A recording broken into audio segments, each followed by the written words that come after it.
Good morning বন্ধুরা, কেমন আছো তোমরা সবাই? আশা করছি ভালো আছো এই গরমে। আর আমিও তো এই গরমে বেশ ভালোই আছি। তো আজকে ঘুম থেকে উঠে আমি সোজা আগেই রান্নাঘরে চলে এসেছি। এসে দেখছি মা আমার জন্য কুলেখাড়ার রস করছে, এদিকে পনিরটা আর আলুটা ভেজে রেখেছে, পনির তরকারি হবে। আর শুক্তোর জন্য সব সবজি কেটে রেখেছে। তো শুক্তোটা মা একটু অন্যরকমভাবেই করে, বরবটি, পেঁপে আরও কিছু সবজি অ্যাড করে বড়ি দিয়ে। জাস্ট দারুণ লাগে শুক্তো খেতে। আর এমনি এই গরমে তিতো খাওয়া অনেকটাই ভালো। তো আমি আজকে একটু দেরি করে ঘুম থেকে উঠছি, তখন 9:20-25 ওরকম বাজে। তো সামনে তো পয়লা বৈশাখে কার কেমন কেনাকাটা হলো কমেন্ট করে জানিও। আমার তো এখন অবধি কোনোরকম কেনাকাটা হয়নি। তো আজকে বেরোনোর কথা সন্ধ্যেবেলা, বাট বেরোবো কিনা জানি না, তোমাদের সাথে ভিডিওতে বলছি। তো দেখো, ফ্রেশ হয়ে তো আমি চলে এসেছি। আর এসে আমি কুলেখাড়ার রসটাই খেয়েছিলাম, আজকে আর হরলিক্স খাইনি, কারণ আমার হরলিক্স শেষ হয়ে গেছে ওই জন্য। আর মা পনির করেছিল, একটু অন্যরকমভাবে করেছিল বলে আজকে মা আমাকে বলছিল খেয়ে দেখার জন্য, যেটা কোনো দিনই আমাকে বলে না, একেবারে দুপুরে গিয়ে খাই। তো পনির খেয়ে কিছুক্ষণ ফোন টিপছিলাম ভিডিও এডিটিংয়ের কাছে। তাছাড়া এমনিও কাজ বাজ টুকটাক করছিলাম, করে তারপরে সোজা স্নান করে এসে আমি পুজোটা করে নিয়েছিলাম। আর আমি তো এভরিডে শিবকে ঘি মাখিয়ে যেমন স্নান করাই, আজকেও তেমনই করছিলাম। তো তোমাদের সাথে বলছিলাম বেরোবো, তো পয়লা বৈশাখের কেনাকাটা করার জন্যই বেরোনোর কথা ছিল, বাট মা যার কাছ থেকে নাইটি নেয়, তো সে এসেছিলো বলে আর মানে বেরোনো আর হয়নি। তো এই নাইটিটা আমি চয়েস করে নিয়েছিলাম, মা আমাকে দিয়েছিল। তো কেমন লাগছে এই নাইটিটা আমাকে অবশ্যই কমেন্ট করে জানিও একটু। তো আমার তো লাল পরতে মানে বেশ ভালোই লাগে, মানে আমি জানি একটু লালের ওপরে একটু আমার একটু বেশি নিতে ভালো লাগে।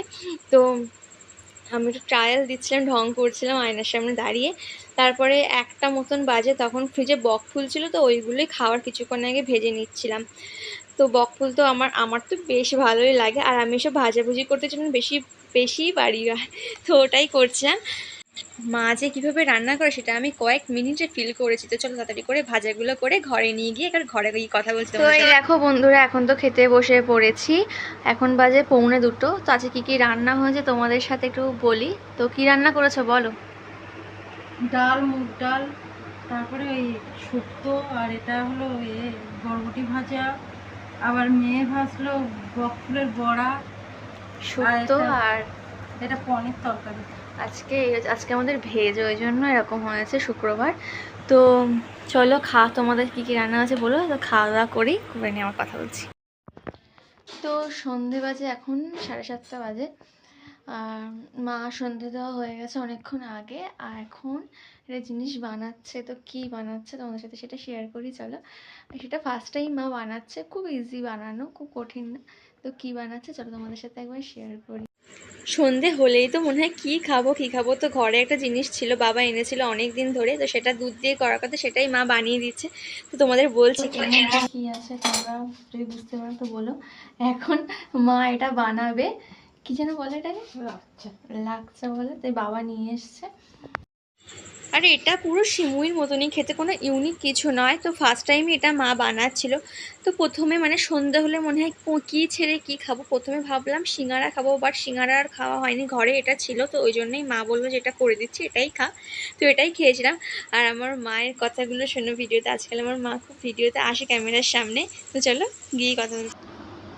এই ফার্স্টবার লাচ্ছা বানালাম, কিভাবে বানাতে হয় তো জানি না। তোমরা যদি কোনো ভুল কিছু হয়ে থাকে একটুখানি বলো কিভাবে কি করতে হয়। তোমাদেরকে খেয়ে বলি কেমন হয়েছে একবার। তো ফার্স্ট টাইম লাচ্ছা খাচ্ছি, সবই লাইফে ফার্স্ট টাইমই আমার হচ্ছে। তো খেয়ে দেখি কেমন হয়েছে। আমার পুরো ঘিয়ের খেলা, আর কিছুই না।